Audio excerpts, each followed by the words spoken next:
Hello, class. My name is Tommy DeYoung, and today I'll be going over my technical controls presentation for our information security class. It's going to be focusing on the transportation sector. All right, so I'm going to open up the presentation with transportation sector threats, vulnerabilities, and attacks. All right, so these are the critical TVAs that I think are relevant to forensic investigations related to computers. Starting off in column one, we have threats. All right, so starting off with criminals. These are cyber threat actors who are financially motivated. So they want to send out ransomware attacks to extort the victims for money. Um, they're occasionally sponsored by nation state actors. Nation state actors are governments such as Russia, Iran, and China. These level cyber threat actors are mainly trying to work towards gaining a strategic advantage over their global peers. So they may employ some criminals, or they may even employ some business competitors who also employ criminals in order to gain a strategic advantage over their competitors, such as, let's say, Walmart and Target, or uh, Chinese drone manufacturers collecting on other US drone manufacturers. So we also have hacktivists. Those individuals are trying to further their own personal cause.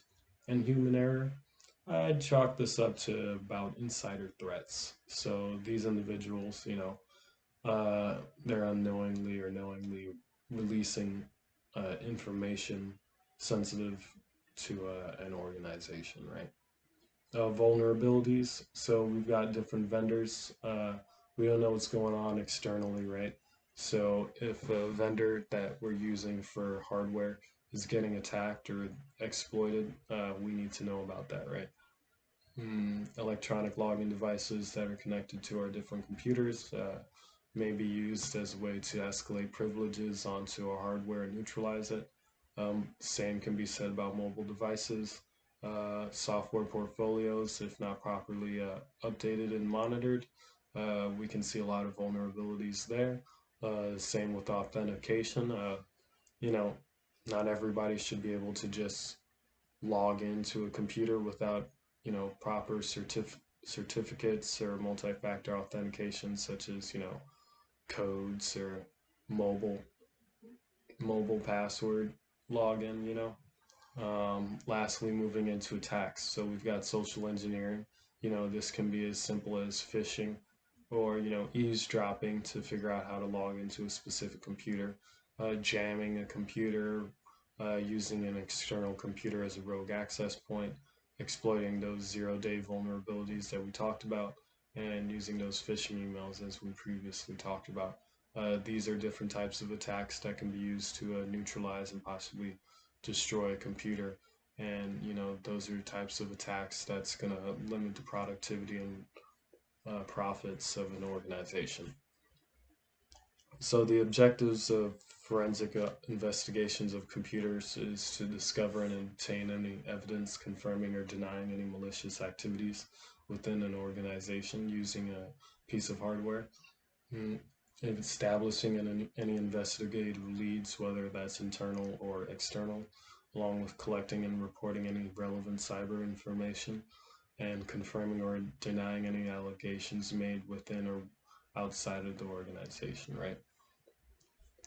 So prior to starting an investigation, we're going to want to look for some indicators of compromise. These are going to be what's going to make our actions provide some credibility to our actions when executing a seizure or a thorough investigation of a computer. So different indicators of compromise are going to include any unexplained physical devices connected to the network, uh, uh, any unusual login times or unauthorized users accessing a specific piece of hardware or computer, along with any unusually configured devices. So let's say this computer uh, was connected to the network, but according to our software portfolio, this computer is unauthorized and possibly a personal device, or maybe even worse, a rogue access point being used by a cyber threat actor. This can be used, shown as a possible 0-day or a possible rogue access point that a cyber threat actor may use to escalate their privileges and execute reconnaissance or some other type of malicious technique. Let's see, making sure our maintenance ports are closed and not being connected um, by certain ports, um, and noting any unusual activity using any intrusion detection 6 systems. Right. All right, so then we're going to move into our priority intelligence requirements. All right, so the purpose of priority intelligence requirements is in order to confirm our hypothesis or the course of action of a cyber threat actor, we want to answer these questions. Um, so, for example, if we're going to determine a pattern of criminal activity, we want to determine whether or not this computer was used, uh, if this is the first time it was used in this criminal offense, or if it was used in past offenses. How was it used? When was it used? Where was it used? Um, what what documents or other items were created using this computer? Uh, how was it connected to the network? Is it a personal device?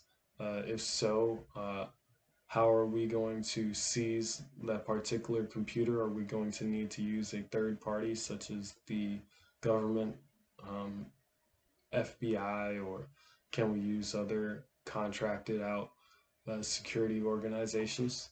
That way we don't violate any privacy policies or laws.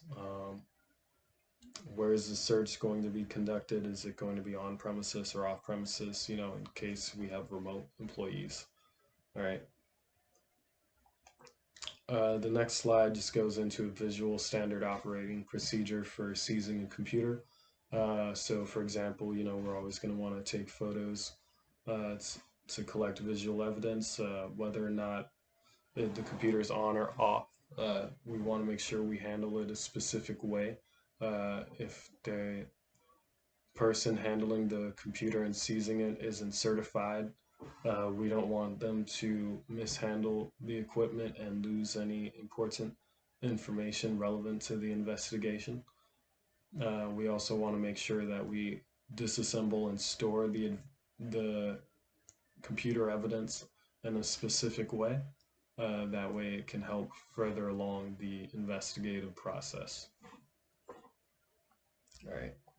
The next slide goes into more details on how to seize a computer monitor. Uh, the buttons that need to be pressed if it's off, how, as usual, we want to collect visual evidence, and making sure that, we follow these procedures so that we don't lose the opportunity to collect any key visual evidence on the computer screen before it's locked. All right. All right, so lastly, we're going to wrap things up with the budget. All right, so I broke down the budget with average cost and annual cost. So first up, we're going to go into the cybersecurity department's salary, giving each individual on average between 70,000 to 80,000. So I was averaging about $83,000 and setting aside $1 million because according to the Bureau of Labor Statistics, 6-figure baseline 100K, 6 figures is an average median salary. So we want to have we want to have a quality cybersecurity department. And in order to have a quality cybersecurity department, I believe we need to provide them with competitive salaries. So for a medium-sized company, for about 50 to 200 people, I think we only need about 10 employee max cybersecurity department. So that should be in case we have any issues with vacation or recruiting and retention. we should be able to maintain around that size, along with sharing enough tacit knowledge that we should have an effective team. Hardware, we want to set aside a one-time cost of $25,000. Further years in the aside of equipping new personnel or upgrading pre-existing equipment. Same applies for cybersecurity software. Each individual is going to need to maintain a certain set of licenses depending on their specialization, and we want to make sure that we follow best software portfolio management practices by making sure the license is updated and maintained. Lastly, we want to encourage continuous education and follow along best trends within cybersecurity. So we're going to encourage technical skills training, and we're going to set aside about a $30,000 budget. So that should encourage employees to get C's, a goal of, let's say, one certification or one certification renewal a year. All right. So yeah. And some we're looking a little over $1 million with $1 million $115,000 budget. All right. So this wraps up my presentation. I look forward to hearing you all's feedback and answering any questions and discussing further anything you all want regarding technical controls. Thank you.